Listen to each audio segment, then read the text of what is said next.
որ մենք տեսնում ենք, որ դատաիրավական համակարգը Հայաստանում ուզուրպացված է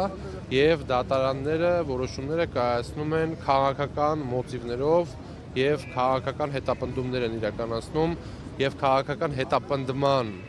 գործընթացի գործիք են դարձել Նիկոլ Փաշինյանի ձեռքում։ Այստեղ ենք ասելու, որ աջակցում ենք Դավիթ Համբարձումյանին, այստեղ ենք ասելու, որ չենք համակերպվում օրվա կառավարչի գործողությունների հետ եւ այստեղ ենք ասելու, որ միասնականությամբ միայն կարող ենք հաղթել այս իրավիճակը։ Այսինքն իրավիճակ է, որ հստակ գործողություններ են արվում ընդդիմադիր համայնքապետերի, ընդդիմադիր գործիչների նկատմամբ շինց ու քրեական գործերի շրջանակներում քաղաքական հետապնդումներ են ստեղծում, որպեսզի նրանց լրացնեն եւ Դավիթ Համբարձումյանը մասնավորապես կարող ենք փաստել, որ նույն գործով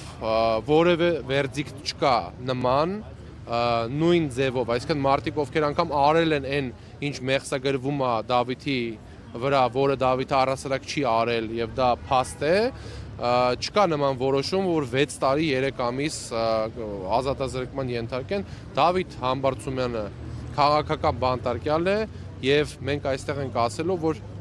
Հայաստանում կան հարյուրավոր քաղաքական բանտարկյալներ եւ քաղաքական այս ռեպրեսիաները այնքան են լինելու, մինչեւ այդ տարանջատման օպերացիաները շարունակվեն, մինչեւ չսոսնձվի միասնական գործընթաց չձևավորվի,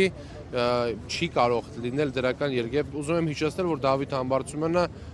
եղել է, կա եւ շարունակում է մնալ մեր իմպիչմենտի վարչապետի թեկնածուն եւ վստահաբար կարող եմ պնդել, որ Դավիթին կալանքի են տարել հենց նրա համար, որպեսզի խոչընդոտեն այն գործընթացը, որը մենք սկսել ենք եւ Դավիթը կարող էր չվերադառնալ Հայաստան, բայց եկել է Հայաստան, որպեսզի պայքարի եւ Դավիթը ընտրել է պայքարի ճանապարհը անգամ բանտում։